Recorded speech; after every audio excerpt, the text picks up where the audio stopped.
c'est une façon d'échanger, de comprendre les choses qui se passent dans le milieu, de s'ouvrir l'esprit, d'écouter les idées des autres et peut-être se faire un petit... que ça ouvre une petite porte dans notre tête. Et une façon la plus facile de s'ouvrir l'esprit, c'est d'aller parler avec des étudiants vétérinaires qui n'ont pas encore commencé à pratiquer, qui n'ont pas encore d'idées préconçues, qui n'ont pas encore de pression financière, de pression médicale, et qui sont encore peut-être très, très ouverts d'esprit. Et puis, ça va être donc très intéressant de voir un peu, par des questions-réponses, par une discussion, comment ils voient l'avenir et comment ils voient le présent. Alors, je vais demander à Mme Ève-Marie Lavallée-Bourget de se présenter sur le... Marie? Merci, merci. Marie, tu peux t'asseoir. En fait, ouais. Tu veux t'asseoir? Oui, tu peux t'asseoir là? Parfait. OK. Alors, on va demander aussi à Mme Rachel Gauvin. Bonjour Rachel, c'est toi. Et finalement, Véronique va aussi, notre troisième, Véronique Sivierge, va être notre troisième personne à qui on va parler ce matin. On peut l'applaudir aussi, Véronique, même si, surtout, elle s'est déjà fait applaudir, mais on l'applaudit quand même encore. Alors, je vais vous demander une petite introduction de vous-même. Donc, vous me disiez où est-ce que vous êtes, qu'est-ce que vous faites. Alors, peut-être on peut commencer avec toi, Marie. Oui, bien, je m'appelle Ève-Marie Lavallée. Je suis étudiante en 4e année en médecine vétérinaire. J'ai fait ma dernière année, donc ma 3e année, j'ai décidé de la faire en France. J'ai toujours eu une ouverture un peu, j'avais fait un cégep en sciences, nature et langue, fait que j'ai toujours eu une ouverture un peu vers le monde international et tout ça. C'est pour ça que j'avais décidé de faire mon année en France l'année dernière. Puis là, je continue cette année avec la 4e année ici. Merci. Rachel? Bonjour, bonjour. Je suis maintenant en 2e année de médecine vétérinaire. Mon parcours, j'ai dû être un peu persistante pour rentrer en médecine vétérinaire. J'ai fait 2 ans en biologie et écologie à l'Université de Montréal. C'est pourquoi je suis maintenant en médecine vétérinaire pour mon amour de la médecine et de la biologie et de l'étude des êtres vivants. Voilà, j'aime beaucoup m'impliquer un peu partout, un peu trop d'ailleurs, donc il faut que je fasse un petit équilibre de vie avec tout ça. Merci. Véronique, on en connaît un petit peu plus parce qu'on t'a présenté tantôt, mais tu peux peut-être faire une petite introduction quand même? Bon, bonjour, mon nom c'est Véronique. Là, ça va être un peu spontané parce que j'ai su à la dernière minute que je faisais le panel moi aussi, donc mais ça fait plaisir. Comme Sébastien a dit plus tôt, j'ai commencé des études en études internationales, en droit international à l'UDM. J'ai continué en communication. Je voulais être journaliste, mais finalement, mon amour de la nature m'a tournée vers la médecine vétérinaire, et aussi pour la perspective d'avoir peut-être une pratique privée et tout le côté de l'entrepreneur qui m'intéresse. Puis, c'est à peu près ça. Je suis en 4e année, dans la même année que Ève-Marie. Et puis, voilà. Bien, justement, ça nous amène à la première question, en fait, parce que vous l'avez peut-être un peu répondu, mais c'est quoi quelle est la raison pour laquelle vous êtes allé en médecine vétérinaire au départ? Parce que on se fait toujours poser la question, là, tu devais vouloir faire ça depuis que tu étais tout petit, ou tu dois vraiment aimer les animaux, mais il y a parfois d'autres réponses à ça. Alors, je vais commencer. Moi, je viens à la base d'un milieu de la campagne, puis mes parents sont aussi du domaine plus de la nature, donc mon père est entomologiste, c'est un peu moins fréquent, puis ma mère est agronome. Alors, j'ai été très jeune approchée à la nature puis à vouloir explorer mon environnement. Un petit peu plus tard, j'étais pas certaine d'aller en médecine vétérinaire, mais ça restait toujours comme dans mon arrière-pensée. Puis finalement, quand la porte s'est ouverte à moi, j'ai décidé d'y aller, puis ça correspond vraiment à ce que je voyais là, de la médecine vétérinaire. Puis vraiment, l'opportunité d'avoir une ouverture sur tout, vu qu'il y a plein de domaines dans la médecine vétérinaire, c'est principalement pour ça. Là. Véronique, toi, c'était quoi qui t'a fait sortir des communications? Je pense que ça a été une réflexion. Après ma première session à Concordia, j'ai découvert le monde journalistique, bien que je trouve que c'est un super beau monde. Pour moi, je voulais habiter en campagne, je voulais être plus en contact avec peut-être la production animale durable, les chevaux, avec le petit rêve, là, la fermette. Je me suis assise, j'ai réfléchi, j'avais aussi à ce moment-là 25 ans, donc aujourd'hui j'en ai 29, donc il fallait que je réfléchisse un peu à où je voulais m'en aller dans la vie. Puis c'était à ce moment-là, c'était ma dernière chance d'appliquer dans un programme avec des sciences, parce que les sciences sont bonnes 8 ans après qu'on ait fait les cours. Donc je me suis dit, je me lance, si je suis acceptée, je le fais, puis sinon on verra. Ouais. Donc c'est fait. C'est fait. Et puis Rachel, toi? Un peu comme j'ai dit tantôt, c'est le bon mix entre la médecine puis la biologie. Quand j'étais tout petite, je suis née avec le désir d'être en médecine vétérinaire, mais je trouvais que c'était pas très original vu que toutes les petites filles voulaient aller en médecine vétérinaire. Donc j'ai gardé mon esprit ouvert, mais ça a toujours revenu dans ma tête que c'était ça que je voulais faire de ma vie. Puis le côté très polyvalent du métier m'intéresse beaucoup parce que je suis pas encore setée à 100%, donc ça me fait du bien de savoir que j'ai beaucoup d'options reliées à la profession. Puis, en fait, on sort, puis la conférence d'aujourd'hui, et surtout, elle montre ça, c'est qu'on peut sortir du milieu vétérinaire, de toucher à plusieurs choses, d'avoir des tentacules dans différents domaines, et sans que ça soit vraiment purement le côté clinique ou le côté recherche ou le côté enseignement. Donc, il y a beaucoup de... En fait, peut-être que la vision de la médecine vétérinaire est différente pour vous que ce qu'elle était pour ceux qui ont gradué avant vous. Quand on parle de ça, de cette vision-là, où est-ce que vous voyez dans une dizaine d'années? Est-ce que vous voyez en clinique? Est-ce que vous voyez dans les médias? Où est-ce que vous voyez? Rachel? Avec beaucoup d'optimisme, moi, j'aimerais bien aller dans les animaux de la faune. Donc, j'espère que ça va rentrer plus dans les valeurs de la société, l'écologie et puis la conservation des animaux en voie d'extinction. Donc, si je pouvais travailler dans un projet à la sauvegarde d'une espèce, ça serait vraiment mon plan A. Sinon, avoir plus une approche globale de type One Health, comme on dit, là, on le dit de plus en plus souvent, non seulement la santé animale, mais la santé humaine et la santé de l'écosystème et de la planète, c'est tout relié ensemble. Véronique? J'ai oublié la question. La question, c'est où est-ce que tu te vois dans une... En fait, c'est toi qui les as écrit, la question, hein? Mais où est-ce que tu te vois dans une dizaine d'années? Ah oui. Je pense, avec toute cette expérience, là, surtout au niveau d'organiser la conférence, je pense que je vais être un peu à cheval entre pratiquer en clinique, avoir vraiment le hands-on, et aussi au niveau là, probablement entrepreneurial. Je pense que je prends vraiment goût à ça.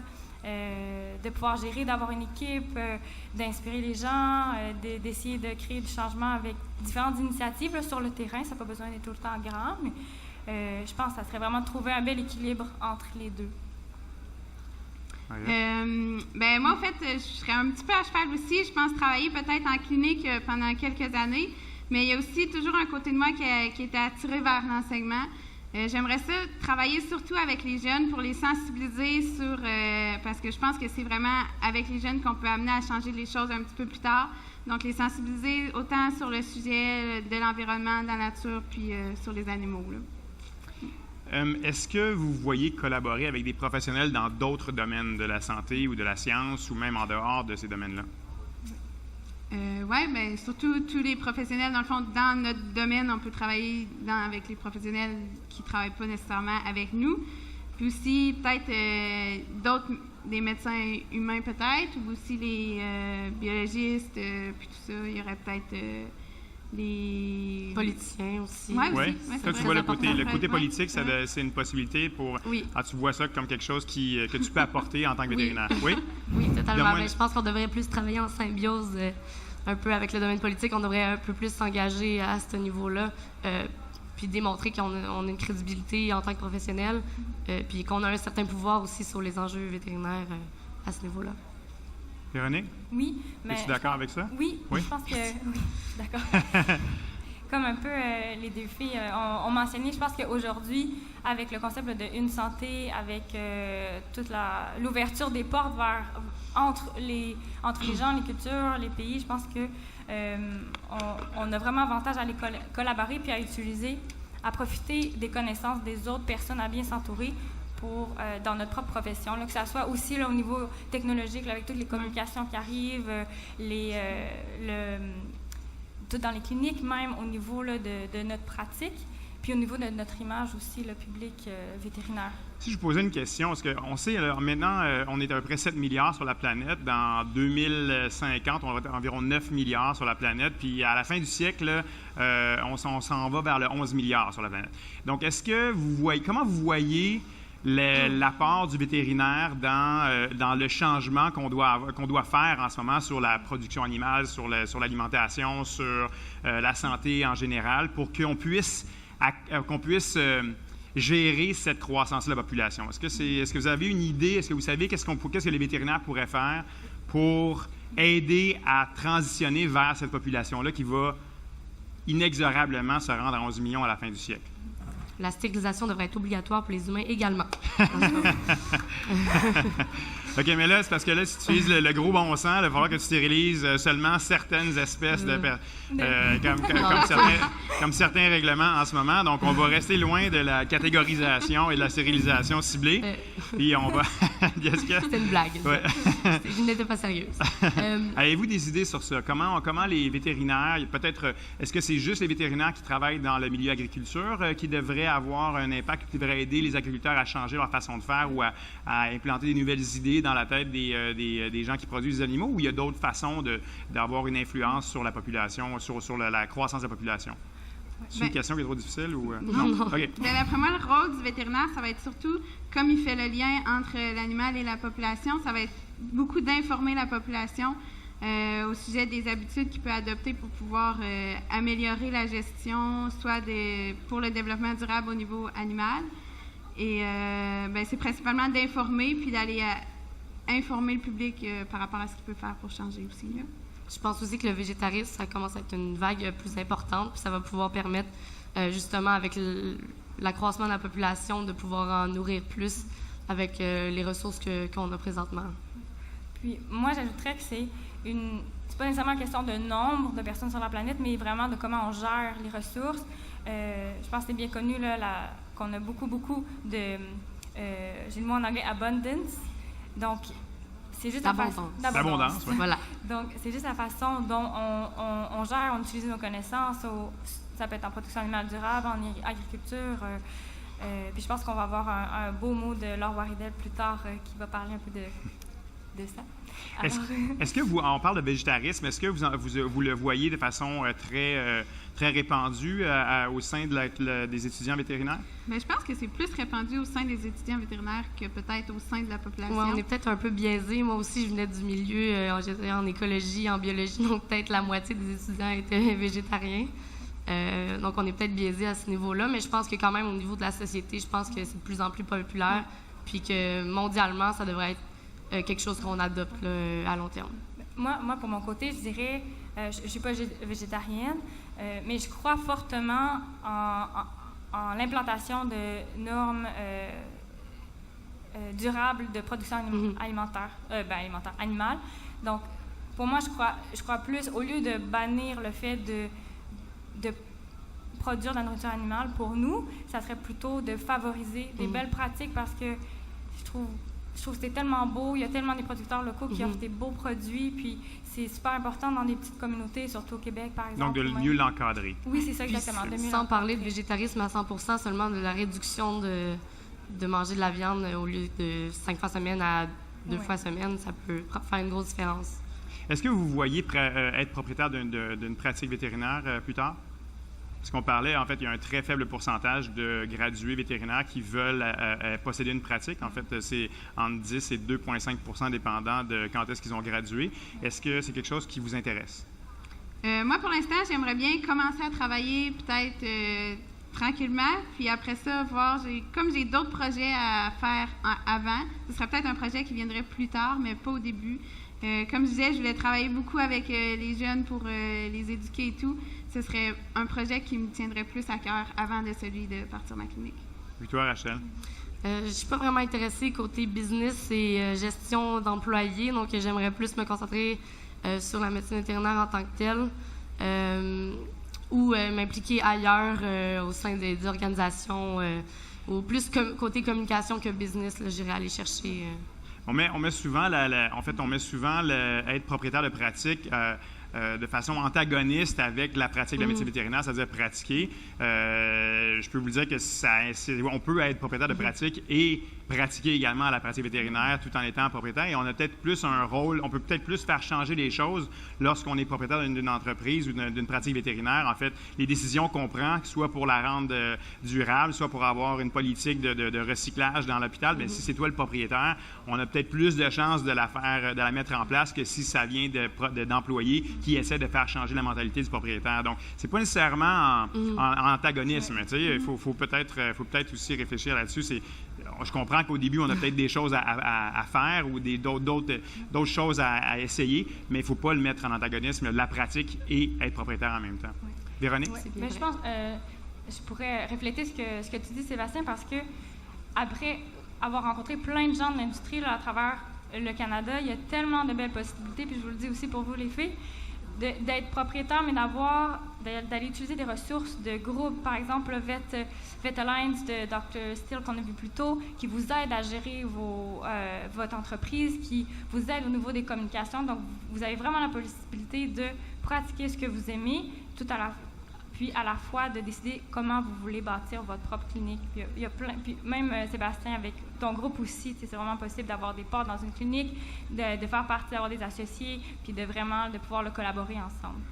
Est-ce qu'il y a quelque chose que vous n'aimez pas dans la profession vétérinaire, quand vous regardez ce qui se passe en médecine vétérinaire, que ce soit dans les grands, des petits, la faune, est-ce qu'il y a quelque chose que vous n'aimez pas et que vous trouvez que ça a l'air fou, et que vous voudriez changer?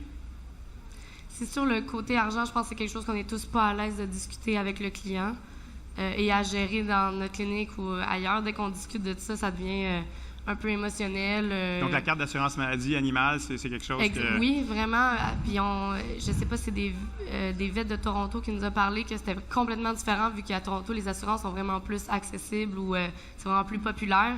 Puis, la question d'argent était vraiment moins embarquée. Puis, c'était une pratique complètement différente qu'il disait. Donc, je pense que ça serait bien qu'au Québec, on ait une assurance généralisée. Moi, je pense que ce qu'on pourrait améliorer, c'est l'expérience, je veux dire, avec le client. Donc, d'aller chez le vétérinaire, c'est vraiment un moment clé, comme on va visiter un ami ou quelqu'un qui nous connaît. Donc, j'ai eu la chance de travailler il y a 2 étés dans une belle clinique de l'Outaouais, puis où les vétérinaires connaissaient beaucoup leurs clients et le patient. Aussi, au centre vétérinaire Rive-Sud, je l'ai vu aussi, où tu dis, j'y vais, je m'assois, je peux aller dans une boutique, je peux aller magasiner un petit peu. Les réceptionnistes sont super, le vétérinaire, il prend le temps avec moi, on jase un peu, comment ça va. Je trouve vraiment qu'il y a quelque chose pour nous à faire comme ça. On peut vraiment se placer comme vétérinaire, comme expert pour conseiller le client, puis qu'il ne pense pas nécessairement « Ah, ça me coûte tant ou tant ». Donc, améliorer l'expérience totale. Ouais. Ouais. Moi, je dirais que souvent, c'est peut-être le message des vétérinaires qui a de la difficulté à passer, peut-être. Je trouve que des fois, soit que notre message n'est pas assez entendu, toutes les opinions qu'on peut avoir avec les connaissances qu'on a, je trouve on a l'opportunité de dire notre point de vue, puis je trouve que souvent, il ne sort pas assez fort. Pourquoi tu penses qu'il ne sort pas assez fort? Pourquoi? Parce que pourtant, il y a des tribunes, il y a les journaux, les médias. Donc, pourquoi est-ce que tu penses que le message des vétérinaires ne sort pas assez fort? Bien, souvent, je pense qu'il peut être comme modifié un peu. Il peut sortir au début, puis après ça, il peut être modifié par les différents médias. Mais je pense qu'il y a 2 hypothèses. C'est soit que le message s'est pas rendu, on ne prend pas le temps, ou qu'on n'est pas écouté. Donc, je pense qu'il y a de l'amélioration à faire pour qu'on soit écouté et pour que le message soit mieux véhiculé aussi. Je pourrais poser la même question. Est-ce qu'il y a quelque chose que vous changeriez à votre formation en médecine vétérinaire? Bonne question. Il y a peut-être des recteurs ou des doyens dans la salle. Non, je pense que main levée, ceux qui font partie de l'organisation de la faculté de médecine vétérinaire, non? C'est bon. Alors, allez-y, franchement. C'est sûr, ça amène des coûts d'administration, plus de TP ou plus comme en 2e année, au début, à la 2e semaine, on va visiter des élevages de porcins, des bovins, laitiers, aviaires. Puis malheureusement, on n'avait pas les ressources pour tous aller les faire, donc on en a tous fait un. Puis ensuite, on a fait une présentation, mais j'aurais vraiment apprécié à mettre les pieds sur chacune des productions pour améliorer mon cursus, plus de comme tu disais, d'avoir plus de cours sur la gestion, de comment bien communiquer avec le client. Je pense qu'ils ont beaucoup amélioré avec le programme des compétences, qui peuvent bien exploiter cette compétence-là. Puis voilà. OK. Alors, d'autres suggestions pour modifier ou améliorer l'enseignement vétérinaire? Excusez, j'ai dit beaucoup Que vous de choses. recevez? Ben moi, ce serait peut-être comme on passe tout notre cursus à Saint-Hyacinthe, là, beaucoup, là, ce serait de nous ouvrir un peu sur ce qu'on peut faire ailleurs aussi, sur ce qu'on peut, comme juste dans l'organisation de la conférence, j'ai vu que ça m'a tellement ouvert les yeux sur ce qu'on pouvait faire plus tard, puis aussi d'aller à l'international, ça m'a fait voir que la médecine vétérinaire, ça se ressemble en général, mais en tout, tu as tellement de possibilités que j'aimerais ça qu'on puisse nous faire découvrir d'autres choses que juste principalement la pratique en milieu, soit en clinique ou un bon en point. rural. Moi, j'aurais plein de points. Ouais. C'est pour ça que je vais vous offrir ça là, aujourd'hui, toutes les présentations. Mais ça serait en fait de créer un pont entre notre cursus théorique à l'école, là, qu'on a quand même 5 ans, puis tout ce qui se passe vraiment sur le marché en ce moment, de parler avec les gens qui sont là, de voir déjà nos possibilités qui s'offrent à nous avant même de graduer, comme ça on peut commencer à réfléchir, on peut rencontrer des gens. Il y a peut-être des moments ou des événements où on peut aller rencontrer des personnes, puis aussi là, se déplacer. Je trouve que j'ai rencontré aussi des étudiants là, de l'île du Prince-Édouard et de Guelph, puis ils ont des super beaux programmes. Et ça serait le fun dans les écoles de pouvoir s'en jaser un peu, puis donner des idées. Est-ce que vous avez, en fin de dernière question, est-ce que vous avez des inquiétudes par rapport à votre future profession? Étant donné que je vais aller en fonde, j'ai peur que mes idéaux tombent à l'eau si la population ne trouve pas que c'est important de préserver l'environnement ou l'écologie.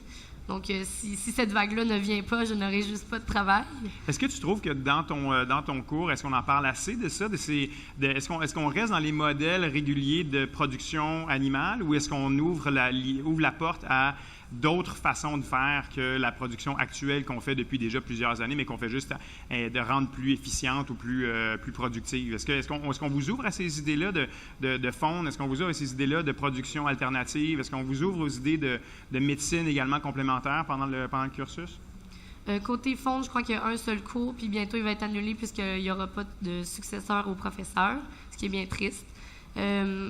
Sinon, côté production, on est quand même assez bon, là, je pense, à la faculté, qui donne beaucoup d'alternatives. Je n'ai pas fait assez de cours, là. Peut-être que vous pouvez compléter.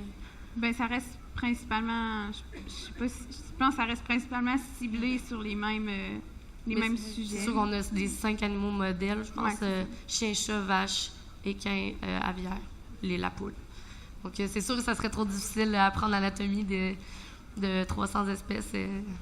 OK. Mais donc je t'ai coupé par rapport à l'inquiétude. Est-ce que vous avez des inquiétudes également pour finir là, un mot de la fin sur quelque chose qui vous inquiète, que vous aimeriez qui change ou peut-être qu'on évite qu'il change? Bonne question, hein? Ouais. Vas-y, Léo. Ouais.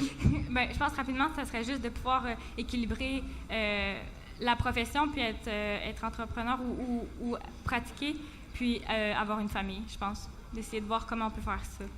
C'est bon. Conciliation travail-famille. Voilà. Ouais, en fait, c'est quelque chose qui a été introduit dans le milieu du travail vétérinaire probablement dans les 15 dernières années. Là. C'est la réalité, en fait, avec laquelle il faut je vous dis, je comprends tout à fait. En fait, il faut changer les mentalités, comment on embauche, comment on s'attend à ce que les gens reviennent, puis ce qu'on s'attend de nos employés, en fait. Donc, peut-être que le fait que vous deveniez, dans le futur, des gens qui ont vécu ça, qui ont vécu le changement, et puis que vous allez pouvoir, vous allez avoir une vision différente de ce que c'est être un employé qui doit concilier travail-famille, qui est une femme et non pas un homme, et qu'est-ce que ça change. Et donc, vous allez peut-être être des meilleurs propriétaire de pratique, meilleur gestionnaire ou meilleur employé que ce que nous, on a été. Je parle au passé, je suis encore là. Mais, OK. Bien, écoutez, ça a été super de vous avoir. Merci beaucoup. C'était une petite discussion. On applaudit nos étudiantes cobayes. Merci beaucoup. Merci. Alors, merci. Je vous laisse retourner à vos sièges et participer activement au reste de la journée.